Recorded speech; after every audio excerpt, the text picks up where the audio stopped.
Daphne Du Maurier, remixing a classic.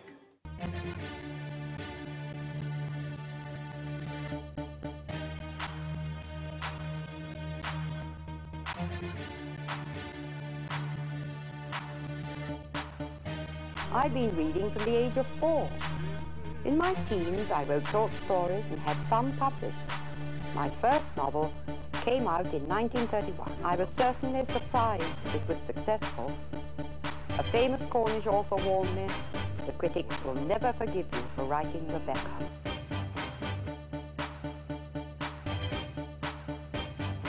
Daphne Du Maurier shot to fame in 1938 when her novel Rebecca was published. Although it did not receive critical acclaim, the popularity of her book made her a best-selling author for the rest of her life. 2 years later, in 1940, Alfred Hitchcock directed the film of Rebecca, which went on to win an Oscar for Best Picture. This, combined with the commercial success of her novels, brought Du Maurier to the height of her career. Despite the popularity of Rebecca, Du Maurier was labelled a female romantic novelist and received little or no acknowledgement by the critics. Daphne Du Maurier continued to write a number of works in the 1940s, although none was so appreciated than the book published in 1951, My Cousin Rachel. Although its reception by the public was not the same as the fanfare received for Rebecca, this new book had the similar themes of jealousy and unreciprocated passion as her original masterpiece. In the same year as its publication, 20th Century Fox bought the rights and released the story as a dramatic motion picture a year later. The film went on to be nominated for many awards, winning a Golden Globe in 1953. In the following years, Daphne Du Maurier enjoyed much success, selling millions of copies of Rebecca, My Cousin Rachel, Jamaica Inn, and many of her other works. Yet, her status as a serious writer was never fully appreciated in her lifetime, and the books she created were never received by critics as the makings of classic works of literature. However, since her death in 1989, publishers and critics have reassessed the works of Daphne Du Maurier, and she has emerged as an important female voice of the 20th century.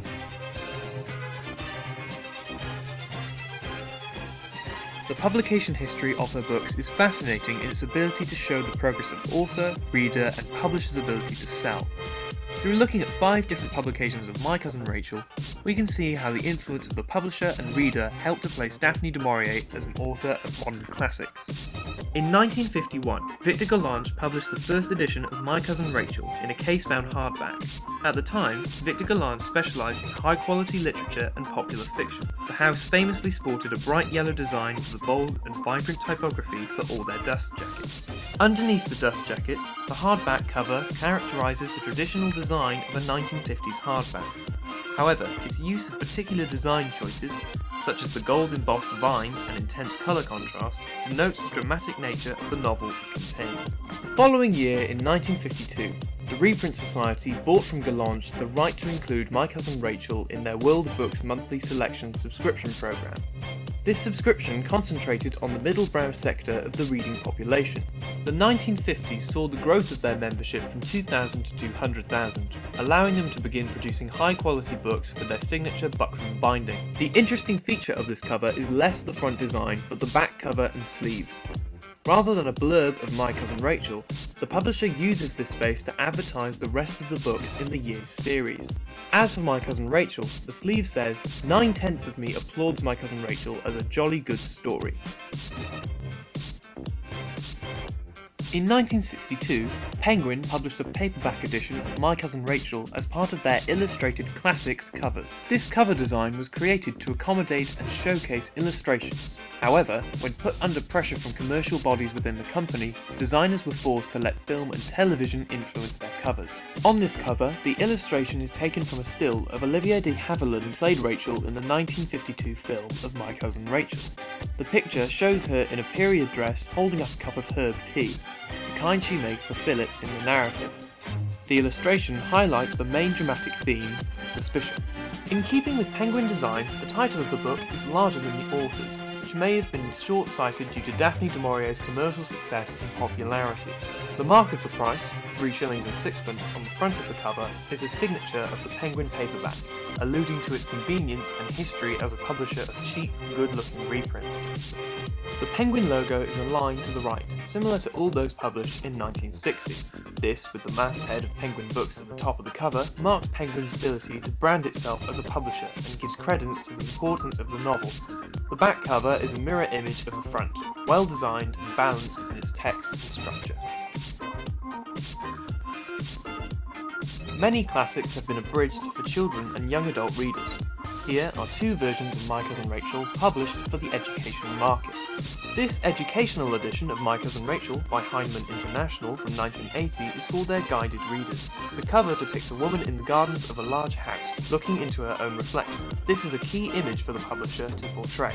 The serif font and ornate frame for text on the back cover gives the novel a traditional and classic appearance for its reader. When Macmillan bought Heinemann, they updated their educational fiction, and in 2005, the same version was reproduced with a modern cover, but the same contents and illustrations. The whole design is integrated into the style of Macmillan's educational titles, appealing to a new market of parents and teachers. The central cover image of a woman behind a veil again displays the premise of the narrative, a beautiful and seductive widow we are unable to trust. This photograph places the novel in a modern setting, making it more accessible to younger readers. In 2003, Virago published a series of Daphne Du Maurier classics in paperback, all keeping to the same aesthetic style. All the covers resonate with the dark and suspenseful themes of her writing in their design. The cold, intense colour used for this publication of My Cousin Rachel offsets the pale text of author and title, showing the true genre of her work as a suspense thriller. The typeface size indicates that for the first time it is Daphne Du Maurier's name is selling the book rather than the title. Alike to the other covers, the edition features images of stately gardens setting the scene for the reader. The image of the Cornwall coast has been affected with the ominous resolution, making the reader aware that it is not merely a romantic novel. The spine is stamped with Virago's Modern Classics logo and a thumbnail of the central cover image, making the edition consistent in design but recognisably different to others in the series. Additionally, the publishers included an introduction by novelist Sally Buman, emphasising the arrival of Daphne Du Maurier's novel as a modern classic. Virago went on to publish a second edition of their modern classics as hardback with detailed embellished designs by designer Naisha Crossan. These editions of Daphne Du Maurier's books are particularly beautiful, inspired by the 16th century Ottoman Empire textiles. These editions play into the current trend of books as luxury objects that a reader wishes to own and appreciate. The cover design is simple in structure, but its elaborate pattern and classic plaque accentuate the zeitgeist of vintage lifestyle.